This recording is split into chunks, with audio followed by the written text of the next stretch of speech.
नमस्कार मित्रों, मैं नरेंद्र सिंह वैदिक क्लासेस में आप सभी का स्वागत करता हूं। मित्रों, शिक्षक भर्ती परीक्षा और टीटी की परीक्षा में जो आपका CDP child development and pedagogy से संबंधित प्रश्न पूछे जाते हैं, उससे रिलेटेड हमने कई वीडियो लॉन्च भी किया है, आप सबके बीच में होंगे। इसी क्रम में आज हम आप सभी लोगों को बाल विकास के बारे में बताऊंगा कि बाल विकास से संबंधित कौन कौन से प्रश्न आपकी विभिन्न प्रतियोगी परीक्षाओं में पूछे जाते हैं। तो मित्रों, चलते हैं कि सबसे पहले बाल विकास के बारे में ये चीज़ जाने। यहाँ से देखिए मित्रों, सबसे पहले यहीं से प्रश्न आता है कि बाल विकास का सबसे पहले अध्ययन किसने किया। तो बाल विकास का सबसे पहला अध्ययन करने वाला फ्रांस का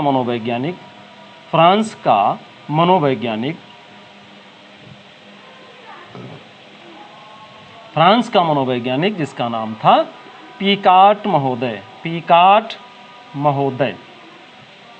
यानी बाल विकास को सबसे पहले यानी प्रारंभिक अध्ययन। अब जहां से प्रश्न मित्रों आता है कि बाल विकास का सबसे प्रारंभिक अध्ययन किसने किया, तो बाल विकास का सबसे प्रारंभिक अध्ययन करने वाला फ्रांस यानी पेरिस में रहने वाला मनोवैज्ञानिक जिसका नाम था पिकार्ट महोदय। उन्होंने बाल विकास को सबसे पहले परिभाषित किया, अध्ययन किया। कहाँ अध्ययन किया? पिकार्ट महोदय की एक पुस्तक थी जिसका नाम था thought and language of the child. Thought and language of the child, ये पुस्तक यानी thought and language of the child, ये पुस्तक किसकी है मित्रों? पुस्तक भी कभी कभी परीक्षाओं में पूछ ली जाती है। ये पुस्तक जो है पिकार्ट महोदय की है। इसी पुस्तक में सबसे पहले उन्होंने बाल मनोविज्ञान का अध्ययन किया था। अब चलते हैं कि बाल मनोविज्ञान क्या है। देखिए मित्रों, बाल मनोविज्ञान जो है, बाल मनोविज्ञान हमारी जो है वो मनोविज्ञान की ही एक शाखा है। किसकी शाखा है? ये शाखा है किसकी? मनोविज्ञान की। तो बाल मनोविज्ञान की ही एक शाखा है। चूंकि मित्रों हम मनोविज्ञान पहले से पढ़ चुके हैं। मनोविज्ञान में किसका अध्ययन किया जाता है? मनोविज्ञान में व्यक्ति के व्यवहार का अध्ययन किया जाता है। चूंकि मनोविज्ञान के आगे अब यहाँ पर बाल शब्द लिखा हुआ है, इसलिए बाल मनोविज्ञान में क्या होगा? बाल मनोविज्ञान में मित्रों बालकों के व्यवहार का अध्ययन किया जाता है। ठीक है, तो समझ में आ गया होगा मित्रों अब यहाँ पे। यानी सबसे पहले बाल विकास को परिभाषित करने वाला या बाल विकास का अध्ययन करने वाला सबसे पहला मनोवैज्ञानिक फ्रांस के पिकार्ट महोदय हैं, जिन्होंने अपनी पुस्तक thought and language of the child में सबसे पहले इसका अध्ययन किया। फिर इसके बाद देखते हैं कि जो बाल मनोविज्ञान है, ये बाल मनोविज्ञान की ही एक शाखा है जिसके अंतर्गत बालकों के व्यवहार का अध्ययन किया जाता है। यहाँ तक समझ में आया? सभी मित्रों को आ गया होगा समझ में। चलिए आगे बढ़ते हैं। अब देखते हैं कि बाल विकास में किसका अध्ययन किया जाता है, किन किन चीज़ों का अध्ययन किया जाता है। यहाँ पर हम देखते हैं बाल विकास की बात करते हैं। बाल विकास, अब बाल विकास में ये देखते हैं कि बाल विकास में चूँकि विकास शब्द यहाँ पर लगा हुआ है, तो विकास कहाँ से प्रारंभ होता है, वहीं से हम बालक का अध्ययन करेंगे। तो हम देखते हैं कि जो बालक सबसे पहले गर्भ में होता है, तो गर्भावस्था होती है, तो विकास हमारा गर्भावस्था से ही प्रारंभ हो जाता है। आगे हम लोग पढ़ेंगे भी इसके बारे में। तो गर्भावस्था का अध्ययन इसमें हम करेंगे। दूसरे नंबर पर गर्भावस्था के बाद जब जन्म हो जाता है, जन्म होने के बाद शैशवावस्था होती है। शैशवावस्था आती मित्रों, शैशवावस्था का इसमें हम अध्ययन करेंगे बाल विकास के अंतर्गत। शैशवावस्था के बाद बाल्यावस्था आती है, तो बाल्यावस्था का अध्ययन करेंगे। और बाल्यावस्था के बाद मित्रों किशोरावस्था आती है, तो किशोरावस्था का भी अध्ययन हम किसके अंतर्गत करेंगे? बाल विकास के ही अंतर्गत करेंगे। चूँकि इसके बाद 5वें नंबर पर यहाँ पर प्रौढ़ावस्था भी है। अवस्था भी है, लेकिन मित्रों यहाँ पर हमको बाल विकास का अध्ययन करना है, प्रौढ़ विकास का अध्ययन नहीं करना है। इसलिए यहाँ पर हम बाल विकास के अंतर्गत हम प्रौढ़ावस्था का अध्ययन नहीं करते हैं। हालांकि यहाँ से हमारी शिक्षक भर्ती परीक्षा और टेट की परीक्षा में कोई भी प्रश्न पूछे भी नहीं जाते हैं प्रौढ़ावस्था से, क्योंकि हमारे सिलेबस में भी नहीं है। हालांकि अवस्था है, अवस्था को हम नेगलेक्ट नहीं करेंगे, नकारेंगे नहीं, लेकिन अवस्था है, लेकिन हम इसका अध्ययन नहीं करेंगे यहाँ पर, क्योंकि हम इनका इस समय गर्भावस्था, शैशवावस्था, बाल्यावस्था, किशोरावस्था का अध्ययन करेंगे और इन्हीं अवस्थाओं से संबंधित हमारे समस्त प्रश्न, हमारे समस्त सिलेबस के प्रश्न यहीं से आते हैं। तो चलिए मित्रों, हम सबसे पहले अब ये देखते हैं कि जो हमारा बाल मनोविज्ञान है, ठीक है, तो बाल मनोविज्ञान को या मनोविज्ञान को सबसे पहले किसने परिभाषित किया? ठीक है, बाल मनोविज्ञान को सबसे पहले किसने परिभाषित किया? देखिए यहाँ पर थोड़ा सा कंफ्यूज मत होइएगा कि ये जो प्रश्न है कि बाल मनोविज्ञान का सबसे पहले अध्ययन किसने किया, ये फ्रांस के पिकार्ट महोदय ने। ठीक है, तो फ्रांस के पिकार्ट महोदय ने इसका अध्ययन किया था। अब यहाँ पर आता है कि बाल मनोविज्ञान को परिभाषित किसने सबसे पहले किया।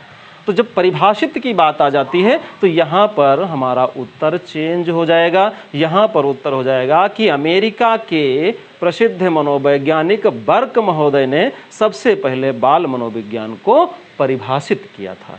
अध्ययन किया किसने? फ्रांस के पिकार्ट महोदय ने। और बाल मनोविज्ञान को परिभाषित सबसे पहले किसने किया? अमेरिका के बर्क महोदय ने। ठीक है, तो यहाँ पर जब परिभाषित की बात आ जाए, बाल मनोविज्ञान को सबसे पहले परिभाषित किसने किया, तो परिभाषित किया बर्क महोदय। और ये बर्क कहाँ के थे? अमेरिका के थे। कंफ्यूज नहीं होना है यहाँ पर मित्रों। अब देखते हैं, फिर से एक नया प्रश्न यहाँ पर बनता है। फिर से वो प्रश्न कौन सा बनता है कि बाल मनोविज्ञान का सबसे पहले वैज्ञानिक अध्ययन किसने किया। वैज्ञानिक अध्ययन की जब बात आ जाती है तो फिर हमारा उत्तर चेंज हो जाता है। मित्रों, वैज्ञानिक अध्ययन, बाल मनोविज्ञान का वैज्ञानिक अध्ययन किसने किया? जहाँ पर यह प्रश्न आता है तो वैज्ञानिक अध्ययन किसने किया? पेस्टोलॉजी महोदय ने। समझ गए कि बाल मनोविज्ञान का वैज्ञानिक अध्ययन सबसे पहले किसने किया? पेस्टोलॉजी महोदय ने किया। क्यों? क्योंकि पेस्टोलॉजी महोदय ने ही सबसे पहले एक पुस्तक की रचना की थी, बेबी बायोग्राफी। किस पुस्तक की रचना की बाल मनोविज्ञान में पेस्टोलॉजी ने? बेबी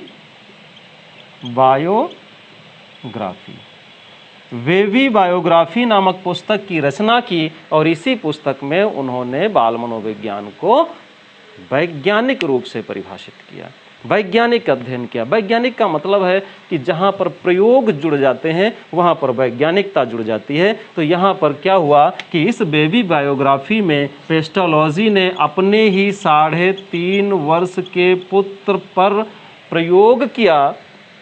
प्रयोग करने के बाद जो निष्कर्ष निकला, उस निष्कर्ष को उन्होंने एक पुस्तक में सब कुछ उसी तरीके से लिखा।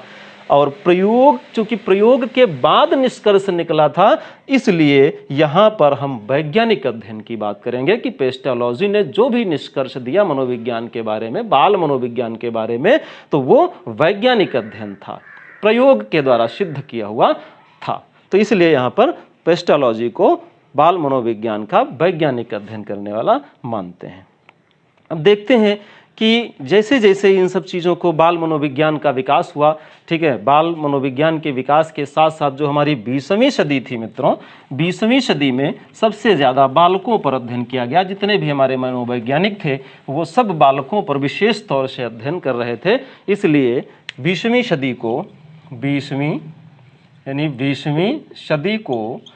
को किसकी सदी कहा जाता है? बालक की सदी।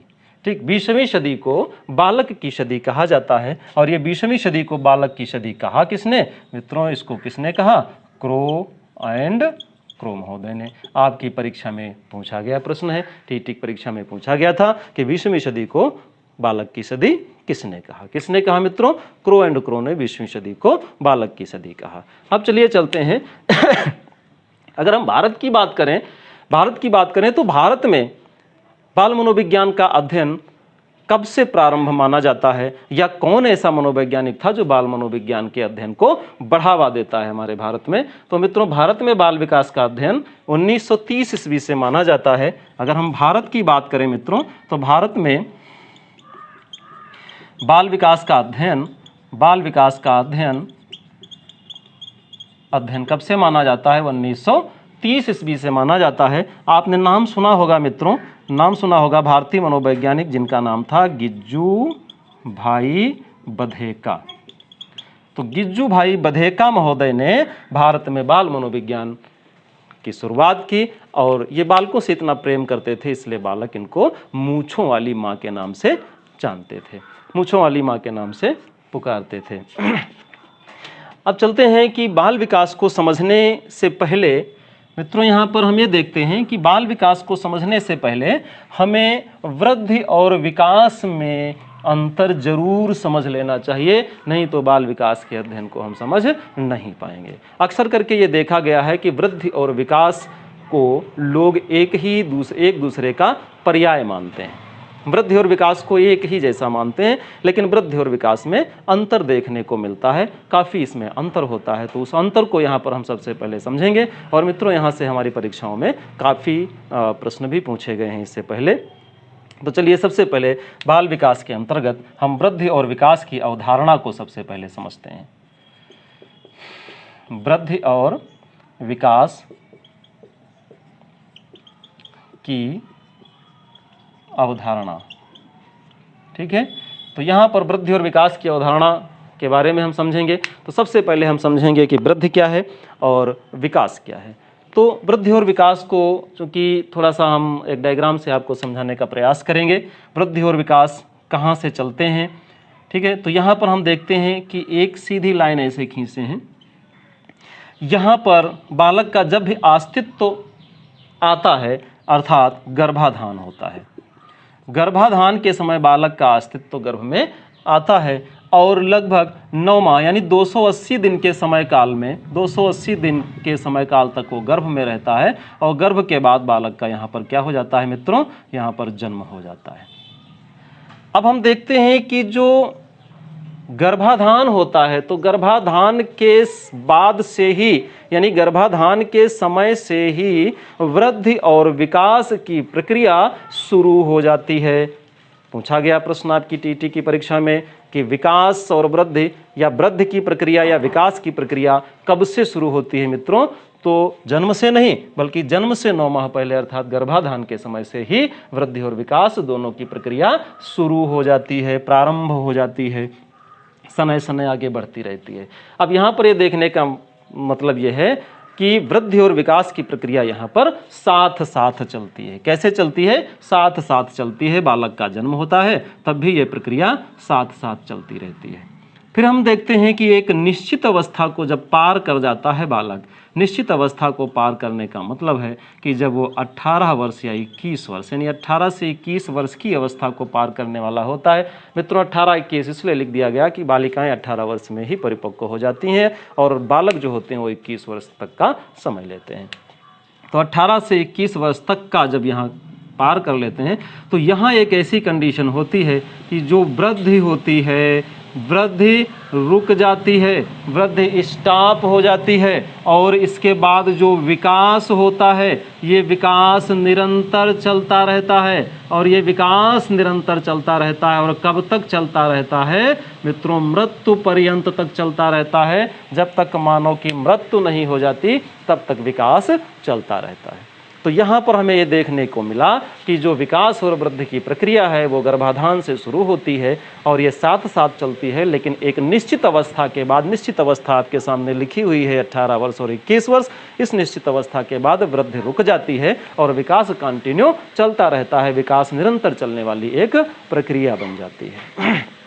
अब यहाँ पर देखते हैं कि वृद्धि और विकास में बहुत सारे अंतर भी होते हैं। तो सबसे पहले मित्रों चलते हैं कि हम वृद्धि के बारे में जान लेते हैं कि वृद्धि क्या है।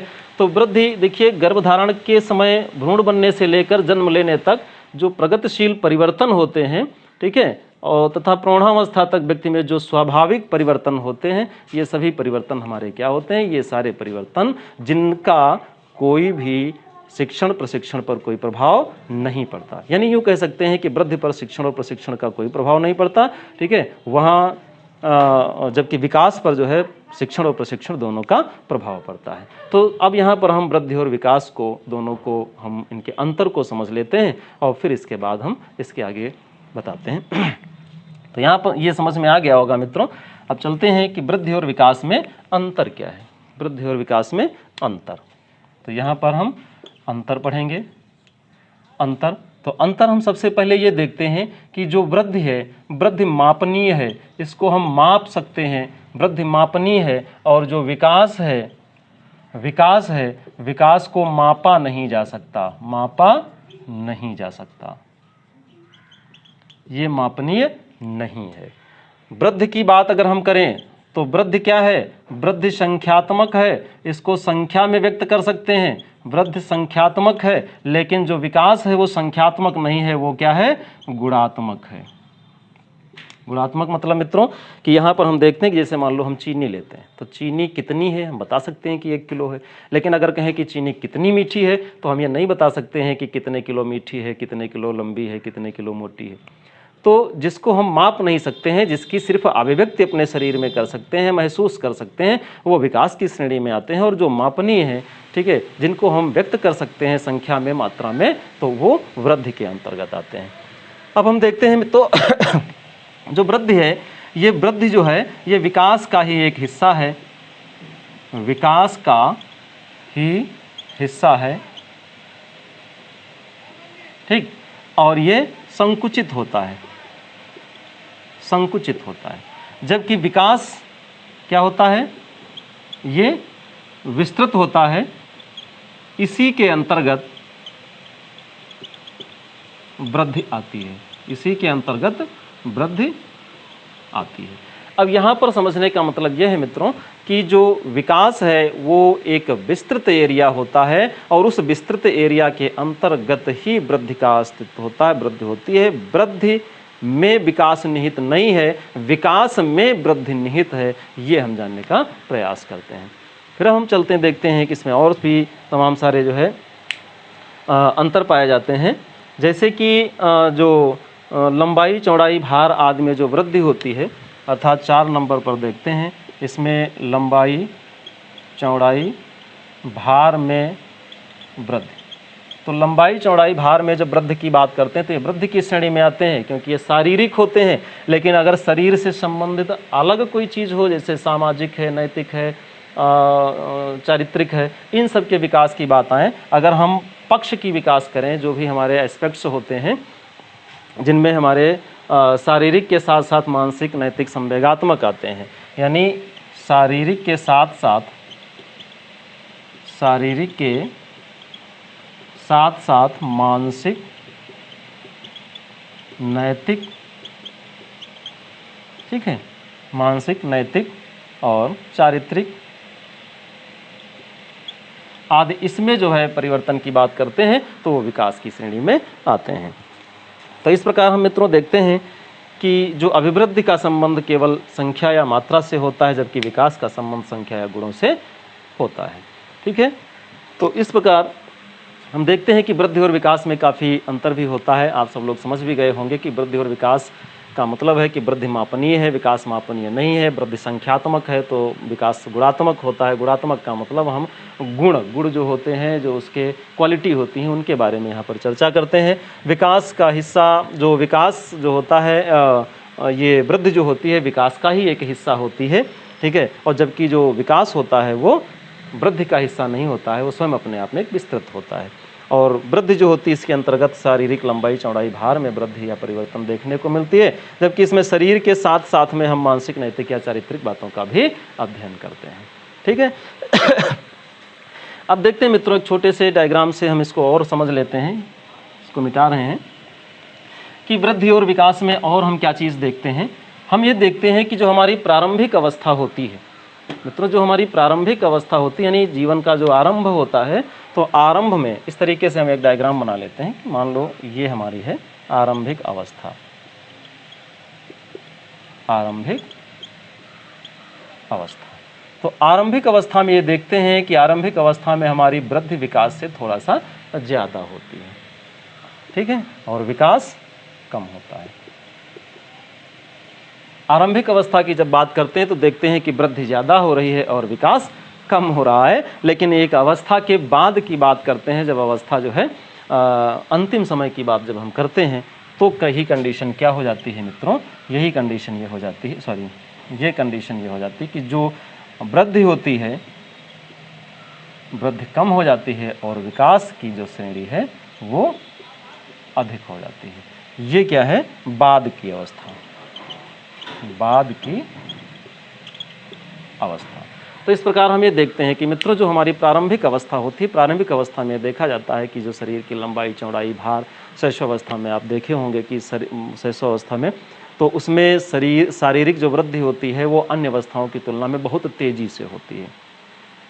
जितना शैशवावस्था में शारीरिक वृद्धि होती है उतना किसी अन्य अवस्था में उस अनुपात में नहीं होती है। तो इसे यहाँ पर देखते हैं कि शरीर संबंधी जो भी विकास या परिवर्तन देखने को हमको मिलते हैं वो प्रारंभिक अवस्था में ज़्यादा होते हैं, इसलिए वृद्धि प्रारंभिक अवस्था में ज़्यादा होती है। ये डायग्राम इसी चीज़ को इंगित कर रहा है। और फिर हम देखते हैं कि जो विकास होता है वो विकास प्रारंभिक अवस्था में उतनी तेज़ी से नहीं होता है, क्योंकि उसमें सामाजिक, नैतिक, चारित्रिक, आध्यात्मिक, ठीक है, और मानसिक रूप से जो डेवलप इतना बच्चा नहीं हो पाता है, ठीक है, धीरे धीरे होता है, इसलिए विकास यहाँ पर धीरे धीरे और वृद्धि तेजी से होती है। जब एक अवस्था के बाद की अवस्था जब हम अध्ययन करते हैं, ठीक है, प्रारंभिक अवस्था के बाद थोड़ा सा आगे बढ़ते हैं तो वैसे वैसे वृद्धि कम हो जाती है, क्योंकि वृद्धि एक अवस्था के बाद रुक जाती है और विकास जो हमारी निरंतर चलने वाली प्रक्रिया है और ये और तेज़ी से बढ़ने लगती है। इसमें धीरे धीरे बच्चे में सामाजिक विकास भी आ जाते हैं, मानसिक विकास भी आता है, नैतिक, चारित्रिक, आध्यात्मिक, ये सारे विकास के एस्पेक्ट्स उसके अंतर्गत आ जाते हैं।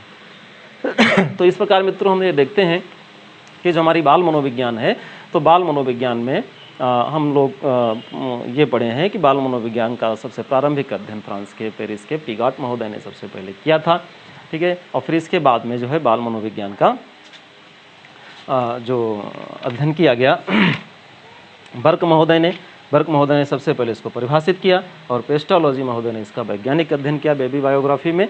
फिर इसके बाद हम ये देखते हैं कि पेस्टोलॉजी के बाद में जो है स्टेनले हॉल महोदय ने जो है बालकों के व्यवहार से संबंधित पहली प्रश्नावली का निर्माण भी किया था। ये भी बहुत ज़्यादा इंपॉर्टेंट प्रश्न है। यहाँ पर स्टेनले हॉल को यहाँ पर पढ़ लेते हैं। स्टेनले हॉल महोदय ने सबसे पहले बाल विकास से संबंधित